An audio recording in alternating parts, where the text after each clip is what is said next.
El hombre que dice quiere recuperar el sueño americano. Para algunos cordobeses es un tremendo daño el que nos va a hacer. Bueno, lo vamos a analizar con Graciela Pilny, que seguramente nos va a poder dar un poco de respuestas. Le agradecemos que acuda nuevamente a nuestro llamado. ¿Cuál es la primera reflexión del resultado? Que ganó en realidad el instinto de conservación. Ganó la psicología política. No ganó la racionalidad. Ganó el inconsciente colectivo atemorizado frente a muchas problemáticas norteamericanas. Eso me parece que es lo que verdaderamente ganó. No ese discurso agresivo de él, porque creo que él sobreactuó el discurso. Si a eso nosotros le sumamos otro gran detalle, que las grandes cadenas de televisión estaban en contra. Uno sintonizaba las grandes cadenas y eran toda una campaña en favor de Hillary Clinton. Pero sin embargo, las grandes, digamos, cadenas norteamericanas de televisión y los encuestadores indudablemente no fueron suficientes para derrotar el instinto de conservación que él transmite, porque en realidad él está obrando, y eso yo lo dije hace algunos días, él operaba como si fuese un padre, como el padre que va a salvar a la nación norteamericana. Y el fenómeno de Trump es el mismo fenómeno de Reagan. Yo creo que ya lo dijimos con ustedes alguna vez. ¿Qué pasaba con Estados Unidos? En la época de Carter se veía un país que estaba de algún modo en crisis internacional, los rehenes norteamericanos en Teherán, etc. Y se lo veía un hombre débil, como se lo veía relativamente a Obama ahora en cuestiones de política internacional, ¿no? A propósito de Obama, sí. ¿Tendrá que ver este triunfo de Donald Trump con un castigo a la política que venía llevando Obama o tiene que ver con un cambio que necesitaban los norteamericanos? Yo creo que son los dos factores. Es decir, Obama, más allá de ser un excelente orador, era un hombre que en la gestión de la política no tenía el éxito esperado. Eso se vio en salud y se vio en lo económico. ¿Qué pasaba? Trump venía con un discurso salvacionista de esa realidad, a pesar de que la situación económica norteamericana es relativamente, digamos, positiva.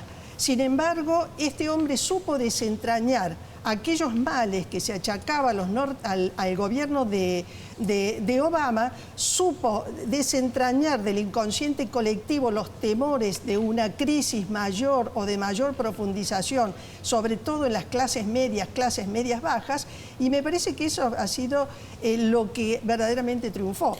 ¿Responde a ese argumento, Graciela, el voto latino, el voto femenino, que quizá también fue puesto allí como con un asterisco de sorpresa? No, pero aparte de eso hay otra cosa. En el voto latino se decía que, por ejemplo, los exiliados cubanos iban a votar a Hillary. Sin embargo, no era así. No le perdonaron a Hillary, mejor dicho, no le perdonaron a Obama que hubiese hecho un acuerdo con Cuba como se hizo en su momento. Razón por la cual ellos veían que, en lugar de castigar a Cuba por todo lo que a ellos les había significado, las pérdidas que a ellos les había significado a lo largo de los años, los estaban beneficiando con políticas de acercamiento, contrariamente a lo que todos vemos en el mundo. Después estaban otros grupos minoritarios que también lo apoyaban. Entre ellos, algunos grupos de más de extrema derecha, que no se explicitaba él como que tenía el apoyo de ellos, pero sin embargo lo estaban apoyando. Pero aparte había otro elemento. Yo creo que el hecho de que el FBI, que jamás había entrado en campaña, entrara en esta ocasión. Y justo en el último tramo de campaña. Justo en el último tramo, también me parece que lo benefició. Pero aparte había otra cosa. Se habló del ciberterrorismo, cosa de la cual, lógicamente, es un tema para considerar entre comillas, pero se habló incluso del ciberterrorismo cuando hubo un ataque masivo dentro de los Estados Unidos, en donde quedó prácticamente inhabilitado muchos sistemas de comunicación norteamericanos. Claro. Se decía que había sido Rusia, y Rusia está encantada, Putin está encantado en que hubiera ganado, lógicamente, Trump. ¿Por qué? Porque tienen un estilo similar y porque esto significa que triunfó dos cosas que nosotros venimos diciendo desde el año 1999, que el mundo se iba convirtiendo en fragmentario, es decir, contrario a las políticas del globalismo, por un lado, y por el otro veníamos diciendo que el mundo seguía en Guerra Fría. Esta es la mejor oportunidad para Putin para poder justificar su armamentismo y su presencia internacional en el mundo, razón por la cual el discurso de Trump significaba un aporte importantísimo para Putin para poder seguir, digamos, en sus políticas exteriores agresivas. Mucho del análisis, perdón, pasó por estas horas, Graciela, en función de cómo será la relación, qué nos conviene a los argentinos. Sí, ¿Cómo es al revés? Teniendo en cuenta que en el mes de mayo Donald Trump había tenido una frase peyorativa, despectiva, diciendo si no gano, van a terminar los norteamericanos siendo Venezuela o Argentina. ¿Qué podemos esperar los argentinos, los venezolanos y también los mexicanos, a los que dijo le iba a construir un muro, ¿no? Y no solamente que le iba a construir el muro, sino que lo iban a pagar ellos. No, yo diría lo siguiente. Yo creo que él ha sobreactuado su discurso. Esa es la impresión que a mí me da.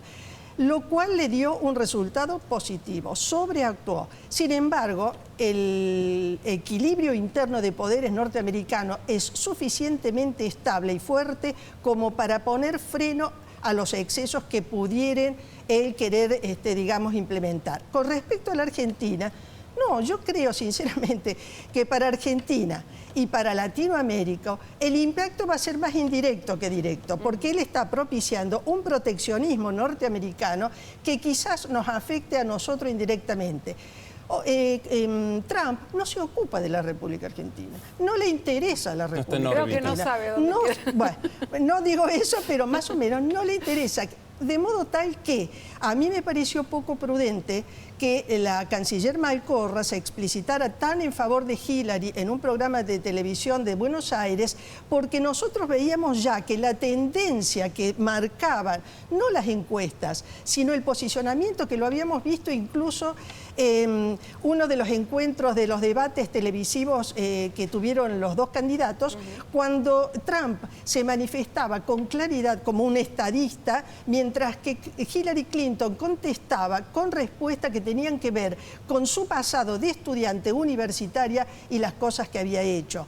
Pero volviendo al tema, yo creo que América Latina y Argentina indirectamente se van a ver perjudicadas o beneficiadas, pero no porque explícitamente él esté pensando en la Argentina o en América Latina. Bueno, Graciela, muchísimas gracias. Decimos que es la única analista política en Córdoba que se animó a decir que ganaba Trump.